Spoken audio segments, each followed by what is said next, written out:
Video like जरूर कर लीजिए और ऐसे वीडियो लगातार फ्री में पाने के लिए चैनल को तुरंत सब्सक्राइब कर लीजिए और बेल आइकन को जरूर टैप कर लीजिए ताकि आगे भी सारे वीडियो आपको मिलते रहे। यूट्यूब में फॉलो करते हैं तो प्लीज ये वाला फ्री टेलीग्राम चैनल जरूर ज्वाइन कर लीजिएगा। सारे नोटिफिकेशन सारे अपडेट यहीं पे आते हैं, ध्यान रखिए। नमस्कार साथियों, यूपी स्पेशल की क्लास में आप सभी का स्वागत है ऑनलाइन एग्जाम प्रिपरेशन पर, which is the part of study for civil services. दोस्तों, आज की वीडियो में उत्तर प्रदेश सामान्य ज्ञान में हम देखेंगे कुछ महत्वपूर्ण टॉपिक। सबसे पहले पढ़ेंगे कृषि जलवायु अंचल और उसके बाद पढ़ेंगे जल विद्युत परियोजनाएं और साथ ही साथ एक और टॉपिक देखेंगे। तो आज का वीडियो बहुत महत्वपूर्ण है। चैनल को अगर सब्सक्राइब नहीं किया तो सब्सक्राइब कर लें सबसे पहले और वीडियो को लाइक जरूर कर दें। आप लोग वीडियो को लाइक नहीं करते, प्लीज़ वीडियो को लाइक जरूर करें। इसके अलावा हमारे पेड बैचेस अगर ज्वाइन करना चाहते हैं तो डिस्क्रिप्शन में कॉन्टैक्ट नंबर दिए गए, उन पर कॉल करके जानकारी ले सकते हैं। आज हमारा यूपीपीएससी आरओ के लिए नया बैच शुरू हो चुका है जिसमें आपको high yield selection material provide करवाया जाएगा। डेली क्लासेस मिलेंगी, इसी में आपको मिल जाएंगे मोस्ट एक्सपेक्टेड क्वेश्चंस के प्रैक्टिस क्विज भी आपको इसी में मिल जाएंगे। इसके अलावा आपको इसी में मिल जाएगी टेस्ट सीरीज। तो सारी चीज़ें, सारे बेनिफिट एक ही बैच में अगर लेना चाहते हैं तो इस बैच को ज्वाइन कर लीजिए। डिस्क्रिप्शन में डिटेल दी गई है। इसके अलावा हमारे study for civil services application पर 20% का डिस्काउंट चल रहा है। जी हाँ, लेकिन ये डिस्काउंट तभी मिलेगा जब आप कूपन कोड लगाएंगे। कूपन कोड है आपके लिए ज्ञान सर। अगर आप ज्ञान सर, जिसमें सारे लेटर स्मॉल दिए गए हैं, कोई भी स्पेस नहीं है, अगर ये अप्लाई करते हैं तो आपको 20% का डिस्काउंट आराम से मिल जाएगा। तो तुरंत जाकर आप देख लीजिए एप्लीकेशन पर। कोर्स लेना चाहते हैं तो जल्दी से जाकर ले लीजिए। चलिए शुरुआत करते हैं आज के टॉपिक की। ये आपका वीडियो सभी एग्जाम के लिए महत्वपूर्ण है। यूपी की जितनी भी परीक्षाएं हैं, यूपीपीएससी प्रीलिम्स के लिए, यूपीपीएससी आरओ री एग्जाम के लिए, यूपी ट्रिपल एससी पीटी के लिए, जूनियर असिस्टेंट के लिए, यूपीपीएससी बीईओ के लिए, सभी के लिए महत्वपूर्ण है। तो जोन की बात कर रहे हैं, कृषि जलवायु अंचल कितने हैं उत्तर प्रदेश में? एक तो तराई क्षेत्र है जिसकी जलवायु उपोष्ण है। कौन कौन सी मिट्टी यहाँ पाई जाएगी? दोमट, मटियार और दोमट। दोमट और मटियार दोमट मिट्टी इस क्षेत्र में पाई जाती है, तराई क्षेत्र में। यहाँ पर औसत वर्षा कितनी होती है? 1015.4 मिलीमीटर औसत वर्षा तराई क्षेत्र में होती है। इसका तापमान 41 डिग्री सेंटीग्रेड होता है और मतलब अधिकतम तापमान तराई क्षेत्र का 41 मिलता है देखने को, और न्यूनतम 1.5, मतलब सर्दी और गर्मी एक हिसाब से आप समझ लीजिए। इसके बाद पश्चिम मैदानी क्षेत्र उपोष्ण होता है जलवायु।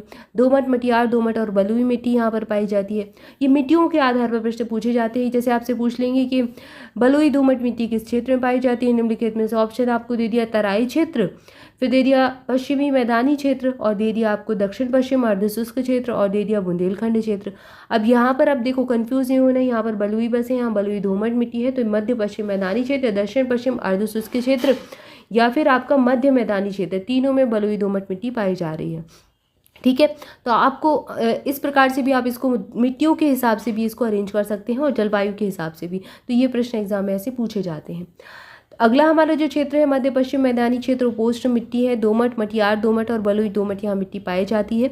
1022.2 औसत मिलीमीटर यहाँ की वर्षा है और यहाँ का अधिकतम तापमान 45 है, न्यूनतम 4.5 है। और पश्चिम मैदानी क्षेत्र का आप देख ही लिया, यहाँ पर वर्षा कितनी है? 751.7 मिलीमीटर वर्षा होती है और 43 यहाँ का अधिकतम तापमान है और न्यूनतम 1.5 ही है। इसके बाद है दक्षिण पश्चिम अर्धशुष्क क्षेत्र। अर्धशुष्क क्षेत्र है ये, जलोढ़, अरावली दोमट और बलुई दोमट मिट्टी पाई जा रही है। 663.3 मिलीमीटर वर्षा होती है। 44 डिग्री सेंटीग्रेड मैक्सिमम टेम्परेचर होता है और मिनिमम होता है 4 डिग्री सेंटीग्रेड। मध्य मैदानी क्षेत्र, यहाँ का जो जलवायु है समशीतोष्ण है। मिट्टी कौन कौन सी है? चिकनी दोमट, दोमट और बलुई दोमट। यहाँ की औसत वर्षा 848.2 मिलीमीटर है। यहाँ का अधिकतम तापमान 43 डिग्री सेंटीग्रेड है और न्यूनतम 4 हो जाएगा। बुंदेलखंड क्षेत्र अर्धशुष्क क्षेत्र है। अर्धशुष्क मार, कावर और राकर और पड़वई ये मिट्टियाँ हैं।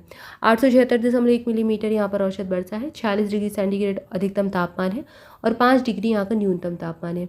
इसके बाद उत्तर पूर्वी मैदानी क्षेत्र, समशीतोष्ण क्षेत्र है। मिट्टियाँ कौन कौन सी हैं? दोमट है, मटियार है, दोमट है, दियारा है, भाट है और बलुई दोमट।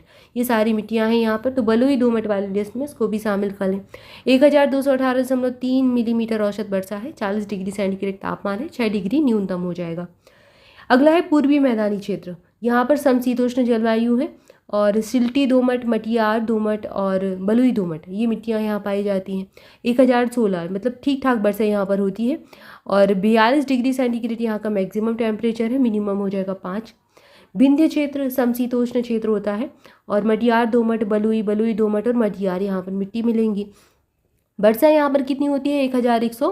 34.1 मिलीमीटर वर्षा है और 48 डिग्री बहुत ज़्यादा तापमान यहाँ का मैक्सिमम पहुँच जाता है और मिनिमम हो जाएगा 3 डिग्री सेंटीग्रेड। ठीक है, तो ये हमने देख लिया जलवायु का विवरण, कृषि जलवायु जहाँ पर कृषि की जा सकती है और या फिर जो फसलें हैं उनको उगाया जाता है। इसके बाद उत्तर प्रदेश में कुछ नई जल विद्युत परियोजनाएं हैं, इनके बारे में जानते हैं। खेरी जल विद्युत परियोजना ये सहारनपुर की है। माधो वन, माधो 2, माधो वन जो है ये पीलीभीत की है। माधो 2 जल विद्युत परियोजना कहाँ की है? शाहजहाँपुर की। शाहजहाँपुर के नाहिल में एक और परियोजना है, शाहजहाँपुर में ही आती है। रामगंगा जल विद्युत परियोजना प्रश्न बना है, बिजनौर की है। बाणसागर जल विद्युत परियोजना दोनों ही मिर्जापुर में है। केन शाखा, केन नदी यहाँ से बहती भी है बांदा से, यहीं पर है, बांदा की है। केन शाखा 2 भी बांदापुर में है। बंदरान जल विद्युत परियोजना ललितपुर की है। इसके बाद है कर्मनाशा जल विद्युत परियोजना, कर्मनाशा नदी यहीं से निकलती भी है, चंदौली। शारदा सागर जल विद्युत परियोजना पीलीभीत की है। डुंडा जल विद्युत परियोजना पीलीभीत की है। इसके बाद अगला है मलकपुर रेहनी जल विद्युत परियोजना, ये कहाँ की है? ये सहारनपुर की है। ठीक है, तो इसको याद रखना है, डुंडा पीलीभीत की है और पीलीभीत में एक और कौन सी है? शारदा सागर हो गई। इसके बाद मलकपुर रेहनी, ये कहाँ की है? सहारनपुर की है। और अगला दिया गया है मेजा, मेजा कहाँ की है? मिर्जापुर, नाम में ही जुड़ा है मेजा, मिर्जापुर जल विद्युत परियोजना। इसके बाद अगला टॉपिक है उत्तर प्रदेश के निर्यात केंद्र। आइए जानते हैं नोएडा निर्यात प्रसंस्करण क्षेत्र, जिसको NEPZ कहा जाता है, ये किसके लिए निर्यात के लिए जाना जाता है? यहाँ से किन किन वस्तुओं का निर्यात किया जाता है? रत्न और आभूषण का, परिधान का, इलेक्ट्रॉनिक्स का, कंप्यूटर हार्डवेयर और सॉफ्टवेयर का और चमड़े का, ये सारी नोएडा निर्यात प्रसंस्करण केंद्र से निर्यात किए जाने वाली वस्तुएं हैं। ग्रेटर नोएडा, नोएडा गौतम बुद्ध नगर से इलेक्ट्रॉनिक, कंप्यूटर हार्डवेयर, सॉफ्टवेयर, परिधान, अभियांत्रिकी, ऑटोमोबाइल्स और रासायनिक वस्तुओं का निर्यात होता है। साहिबाबाद, लोनी, पिलखुआ और गाजियाबाद ये निर्यात क्षेत्र है, यहाँ से रासायनिक वस्तुएं, अभियांत्रिकी, परिधान यानी कि वस्त्र वगैरह, हाथ छपाई, हर्बल दवा, प्रसाधन सामग्री, स्टॉक, हड्डियों के बटन और इसके अलावा काला आभूषण, कारपेंट्री, ये सारी चीज़ों का यहाँ से निर्यात होता है।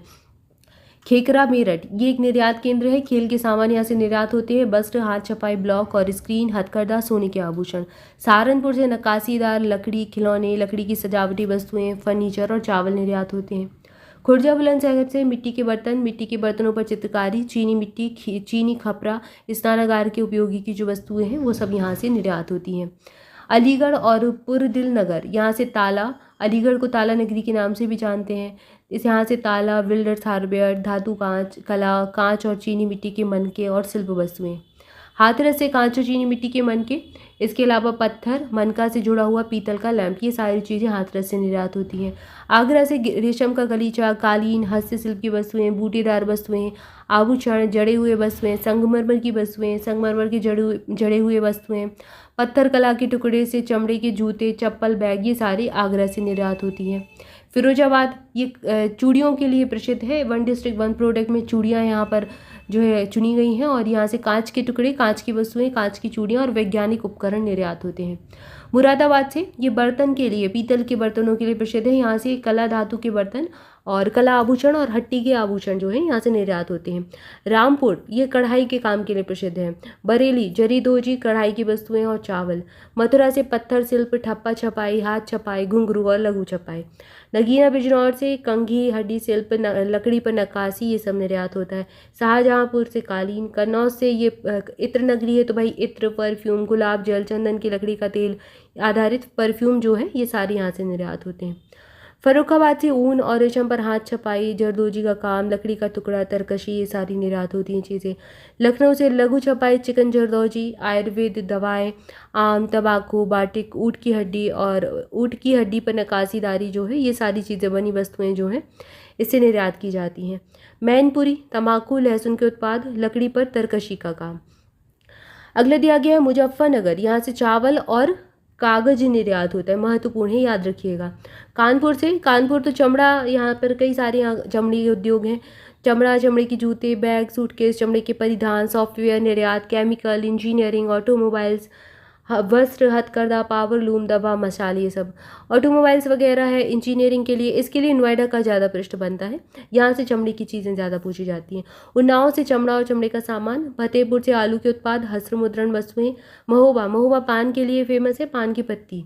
आजमगढ़ साड़ी, रेशम पोशाक सामग्री, काली मिट्टी के बर्तन, मऊ से हथकरघा मशीन, करधा, पावरलूम वगैरह इससे निर्मित कपड़े। जौनपुर से हाथ से बना हुआ ऊनी कालीन और कालीन पर हाथ से सुई के द्वारा किया गया कार्य। वाराणसी से ऊनी हस्तशिल्प। इसके अलावा वाराणसी और किस चीज़ के लिए? फैंसी वस्तुएं, जामदानी, सिल्क, जरी, जरदोरी। अब वाराणसी की जो बनारसी साड़ियाँ हैं ये भी फेमस है, तो ये तो होंगी निर्यात। हस्तशिल्प है, जरी वस्त्र है, लकड़ी के खिलौने, मीनाकारी, ये सब फेमस है। मिर्जापुर से ऊनी और सूती के कालीन जो है, हाथ से बना हुआ सामान यहाँ से निर्यात होता है, हाथ से बने हुए कालीन। चंदौली चावल। गोरखपुर से डिस्पोजेबल सिरिंज जो होती हैं और टेराकोटा। टंडा या फिर अम्बेडकर नगर से जामदनी निर्यात की जाती है। सीतापुर से ड्यूरीज। झांसी से पीतल का काम, ललितपुर पीतल का काम, बांदा साजर पत्थर एक प्रकार का होता है। बहराइच से सूती धागा निर्यात होता है और गोंडा से लकड़ी के टुकड़े निर्यात होते हैं। तो ये प्रमुख निर्यात केंद्र है उत्तर प्रदेश के और निर्यात की जाने वाली वस्तुएं हमने यहाँ पर देखी। इंपॉर्टेंट टॉपिक था, एक या दो प्रश्न एग्जाम में पूछ लिए जाते हैं। तो इस वीडियो में इतना ही। इसके आगे नेक्स्ट वीडियो में मिलेंगे नेक्स्ट टॉपिक के साथ। चैनल के साथ जुड़े रहें, वीडियो को लाइक जरूर कर लें, चैनल को सब्सक्राइब भी कर लें। आपके से कौन सी वस्तु निर्यात की जाती है कमेंट करके ये भी बताएं। हमारे पेड बैच से ज्वाइन करने के लिए नंबर्स पर कॉल करके जानकारी ले सकते हैं। स्क्रीन पर 3 नंबर दिए गए हैं या फिर डिस्क्रिप्शन को फॉलो कीजिए। Thank you for watching this video. Thank you so much.